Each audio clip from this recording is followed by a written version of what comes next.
Hello everyone and welcome back to the channel. In this video, I do want to talk about something that's very near and dear to my heart, and that is parents and children. If you are a parent, how would you rank your quote-unquote performance?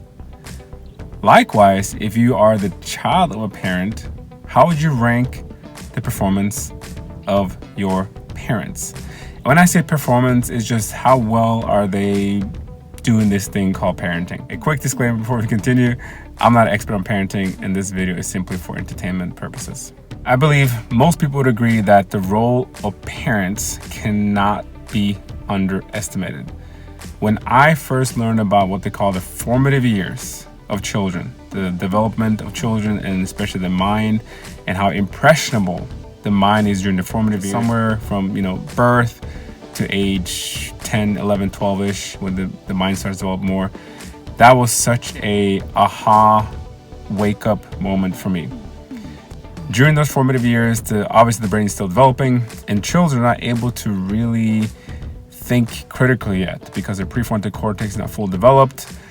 And because of that, they're super impressionable, and whatever we say, what we don't say, what we do, what we don't do, can impact a child in tremendous ways. And this impact can obviously have negative impacts, it can have positive impacts. So it's extremely important for us parents, and yes, I'm a parent, I have 3 awesome kids, and I'm continuing learning what it means to be a parent, but it's really, really important for us parents that we are, I believe, aware of the impact that we have on our children, and that we do our very best to be the best version of our parents that we could be. Having said that, I do believe that it is very crucial for us parents to continue to educate ourselves, to continue to grow, to continue to learn, so that we can be the best possible, or the healthiest, or the most complete type of parent, so we can parent our kids to the best of our ability. And in this process, one thing I think is really, really important is that we can only give what we have. So what does that mean? Say, for example, if you want to give your children some great lessons and teaching on financial literacy, well, you can only give them what you know of financial literacy. Or if you want to give your kids some great teachings and training and lessons on self-discipline or patience, you can only give them what you possess. Like if you want to give them money, you can only give what you have. This principle that we can only give what we have is so important for us to understand and be aware of. So in order to grow in this area, we have to work on ourselves as parents. And I think when we look in the mirror, the finger that we point is going to point where it needs to point, which is at us. And I think a lot of times, and if you're a parent, I'm assuming you can relate to this, that it's really easy to get frustrated with our children, to get upset with them, to get angry at them, because we think they should be in a place, maybe maturity-wise, emotional intelligence-wise, but they're not there, and we can get frustrated at them. I think it's important to understand that we have to start with ourselves first, to point the finger at us in a healthy way, and to look at ourselves and see, okay, how am I modeling this behavior or this understanding that I want my child to imitate? I will add that I think it's important to be patient with yourself and to be gracious with yourself as you continue to work on yourself. When I say work on yourself, what does that mean? Well, simply it's just educating yourself on topics and issues that you want to grow in.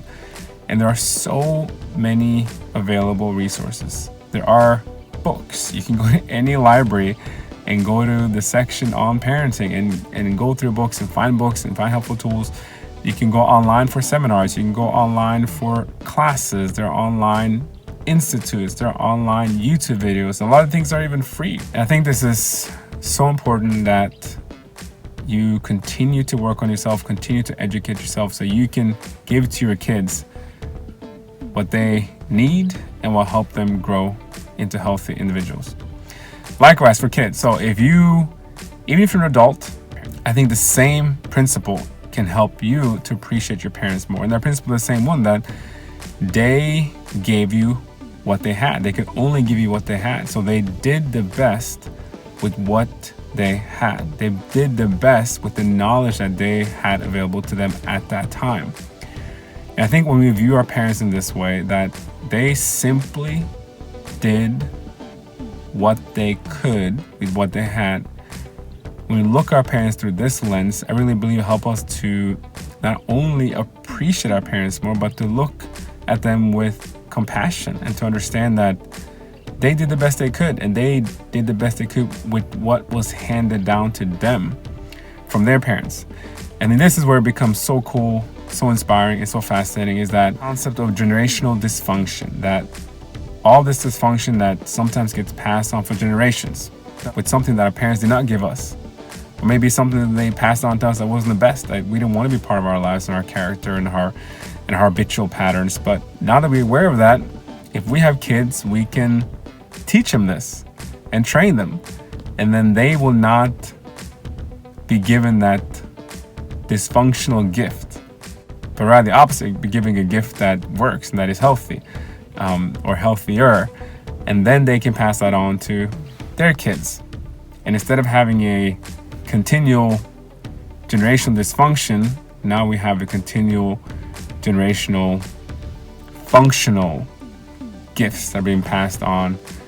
And as we pass it on, and as we grow, our kids will grow. And as we contribute in this way as parents to our children, they will contribute not only to their children, but to the people around them that they interact with. And in this way, as we think about these things, as we grow in these areas, and as we apply this knowledge, because as someone said, I don't know who said it first, that when you have knowledge, it's potential power, but when you apply your knowledge, it is actual power. When we apply this knowledge and contribute to our children, the society in this way, we will all reap the benefits. So hopefully that's helpful. Thanks for watching. Hope to see you next time.